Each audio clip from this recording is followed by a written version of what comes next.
천지를 창조하신 여호와 하나님, 그 하나님의 창조하심의 여러 작품 가운데 최고의 걸작품이 무엇일까? 그게 아마 많은 사람들의 관심의 대상일 때도 있었습니다. 오늘 특별히 우리가 마지막 보내는 이 5월을 영어로 May라고 말합니다. 그 말의 참뜻은 청춘이라는 뜻이라고 합니다. 겨울을 보낸 나무 가지마다 죽은 것 같았는데 봄에 새싹이 나더니 그 가지마다 푸른 잎을 틔우고 그러고는 각색 꽃을 뽐내면서 향기를 날립니다. 그래서 5월은 계절의 왕이라고 말하고 계절의 여왕이라고도 말합니다. 그래서 많은 사람들이 이 5월에 가장 아름다워야 하고 가장 행복해야 될 하나님의 최고의 걸작품인 가정, 그래서 그 가정을 더 행복하게, 더 아름답게, 그래서 5월을 가정의 달로 만들고 지키고 있다고 합니다. 여호와 하나님께서 창조하신 가장 위대한 걸작품 가정, 여러분의 가정은 어떤 모습입니까? 여호와 하나님께서 만드신 가정은 하우스가 아니라는 사실을 기억하게 될 것입니다. 집은 짐승들에게도 집이 있습니다. 그래서 어떤 사람은 그러면 하우스가 아니면 패밀리냐라고 말하는데, 진정한 하나님이 세우신 최고의 걸작품은 패밀리가 아닙니다. 바로 오직 인간들에게만 주어진 호흡이 하나님이 최고의 걸작품으로 만든 가정이라는 사실을 기억해 보시기를 바랍니다. 어떤 사람은 여러 가지 혼탁해진 이 세상을 보면서 하우스, 집은 가지고 있는데 하나님이 만들어준 스위트홈, 행복한 가정은 잃어버리고 살고 있다라고 안타까워하는 모습들을 종종 볼 수 있습니다. 사회학자 클린턴 가드너는 이런 말을 남겼습니다. 모든 것을 다 잃어도 가정이 있으면 아직 다 잃은 것이 아니지만, 모든 것을 다 가져도 가정을 잃으면 모든 것을 다 잃은 것이다 라고 말했습니다. 여러분은 다 잃은 것 같은데 가진 것 때문에 행복한지, 아니면 다 가진 것 같은데 그걸 잃어버리고 불행함에 허덕이는지 자신을 돌아보시기를 바랍니다. 여호와 하나님이 에덴 동산에 바로 가정을 처음 세우실 때 하우스, 집이 없었다는 사실을 한번 생각해 보시기를 바랍니다. 아니, 그곳에는 오늘 인간들이 그렇게도 추구하는 물질, 명예, 권력, 부, 영화도 그곳에 없었다는 사실을 한번 기억해 보시기를 바랍니다. 아니, 이 세상에 오늘 우리가 추구하는 그 모든 것 아무것도 없는데도 여호와 하나님이 함께 하심으로 인해 행복한 가정, 바로 천국을 맛보며 살게 하셨습니다. 그러나 오늘날 여호와께서 만드신 걸작품으로 가정의 그 행복을 잃어버리고 방황하는 많은 사람들을 주변에 살펴볼 수 있습니다. 우리는 소유하고 있음의 가치를 다시 한번 기억하며 더 아름답고 더 행복한 우리의 가정들을 온전히 세워가며 누려가며 지켜가는 저와 여러분이 될 수 있기를 주의 이름으로 간절히 축원합니다. 오늘 함께 읽었던 시편 128편은 하나님이 약속하신 복을 믿음으로 누릴 수 있는 가장 행복하고 아름다운 가정의 모습을 명확하게 정리해 소개해 주고 있습니다. 그러므로 본문 시편 128편은 여호와 하나님께서 약속하신 복을 두 기둥으로 떠받치고 있듯이 그 은혜 안에서 행복한 가정을 누리고 지키기 위한 이 설계 구도를 한번 상상해 보시길 바랍니다. 두 기둥 가운데 하나는 하나님이 약속하신 행복한 가정의 축복의 조건이 그 첫 번째고, 다른 하나는 그 조건에 맞는 축복의 내용들을 열거하고 있습니다. 먼저 축복의 조건이 뭡니까? 오늘 본문 시편 128편 1절과 4절은 이렇게 기록하고 있습니다. 여호와를 경외하며 그의 길을 걷는 자마다 복이 있다. 또한 4절에 여호와를 경외하는 자는 이 같은 복을 받게 된다라고 말씀하셨습니다. 가장 중요한 하나님의 창조적 축복의 행복의 조건은 여호와를 경외함에 있다는 사실을 반복해서 우리에게 증거해 주고 있습니다. 사랑하는 성도 여러분, 이제 우리가 여호와 하나님을 섬기는 믿음의 가족들로서 이 약속된 조건을 우리 삶에 충족시켰을 때 다가오는 그 축복의 약속들입니다. 첫 번째는 시편 128편 2절입니다. 내가 손이 수고한 대로 먹을 것이라 내가 복되고 형통하리라고 약속하셨습니다. 여호와 하나님이 직접 조건이 맞는 가정들에게 약속한 축복임을 이 시간 다시 한번 확신하시고 믿으시기를 주의 이름으로 간절히 축원합니다. 오늘 이 땅에 힘쓰고 애쓴 그 수고한 대로 아름다운 열매를 약속한 이 축복은 세상에서 그 어떤 누구도 보장할 수 없는 약속이며 축복임을 기억하시기를 바랍니다. 여러 가지 일들을 행한 결과 우리는 그 결과를 알 수 없습니다.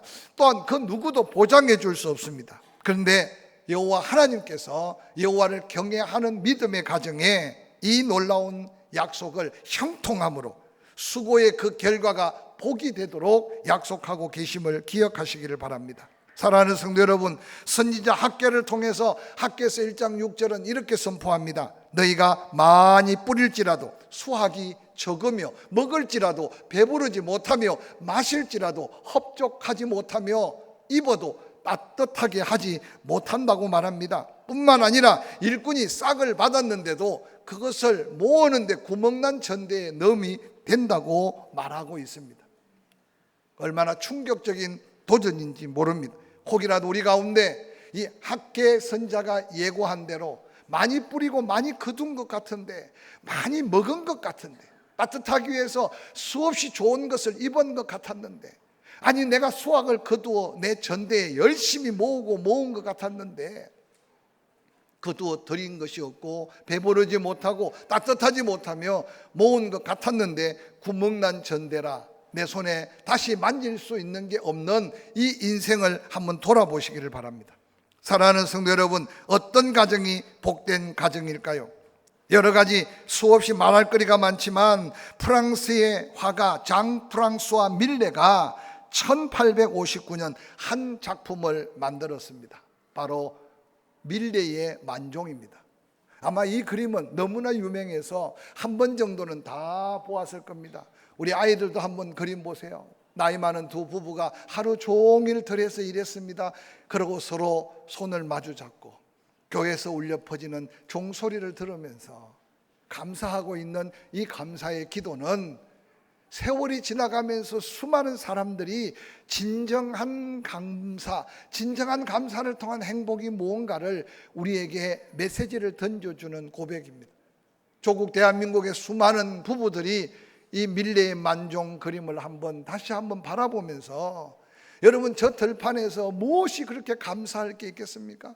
하루 해가 다 져서 수고한 것밖에 없는 것 같은데 교회 종소리를 들어가며 조용히 하나님이 수고한 대로 먹을 걸 주셨고 지키시고 보호하심에 대한 이 감사, 그것이 바로 하나님의 은혜에 입은 행복한 부부의 감사요 가정의 감사인 것을 기억하시기를 주의 이름으로 간절히 축원합니다.